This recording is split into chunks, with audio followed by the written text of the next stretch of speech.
اور جب ہم کہتے ہیں کہ آج کچھ بھی نہیں تو کہتے ٹھیک ہے میں پھر روزہ رکھ لیتا ہوں. نفلی روزہ آپ نفلی روزے کی نیت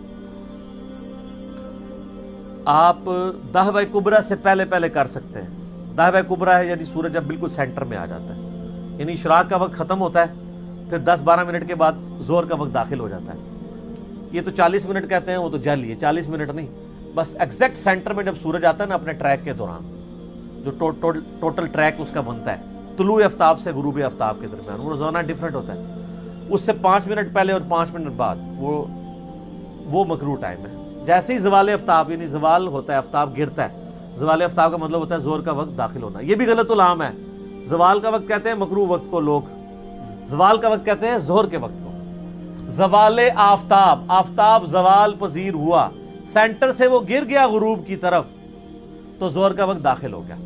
وہ جو مکروہ وقت ہے نا جسے زوال کا وقت یہ کہتے ہیں, وہ ہوتا ہے دہوہ کبریٰ. تو دہوہ کبریٰ سے پہلے آپ نفلی روزے کی نیت کر سکتے ہیں. البتہ فرض روزے کی نیت آپ کو رات ہی کرنی پڑے گی. ٹھیک ہو گیا. اس سے پہلے آپ ناشتہ کر لیں, ٹھیک ہے, اور اس کا کفارہ بھی نہیں ادا کریں گے. نبی علیہ السلام بھی کر لیا کرتے تھے, جب ہوتا تھا ناشتہ کر لیتے تھے. اور کئی بار ایسا ہوا ہے کہ آپ نے روزہ رکھا ہے تو بعد میں کسی نے ناشتہ بھیج دیا تو آپ فرمایا ہم افطار کر لیتے. ٹھیک ہے. ویسے آپ کے بزرگ تو پتہ نہیں کتنے سال مسلسل روزے رکھتے رہے. یہ گناہ ہے, پتہ ہے آپ کو. نبی علیہ السلام کی حدیث ہے بخاری اور مسلم میں, جس نے روزانہ روزہ رکھا وہ ایسا ہے گویا اس نے روزہ رکھا ہی نہیں. جی یہ دین ہے جو آپ کافروں کو پیش کریں گے, اور باقی دوسرے دین جو ہیں وہ آپ دیکھ لیں مارکیٹ میں کتنے عام ہیں. کھنگ کے ایک بار کھنگ کے کہو کہ مرنے سے پہلے آپ مسلمان کر لیں اس پہ غور. کتابوں کا خدا اور ہے, بابوں کا خدا اور جب غور کر لے تو ایک دفعہ جھوم کے کہنا ہے نہ میں وہابی نہ میں بابی, میں ہوں مسلم, علمی کتاب.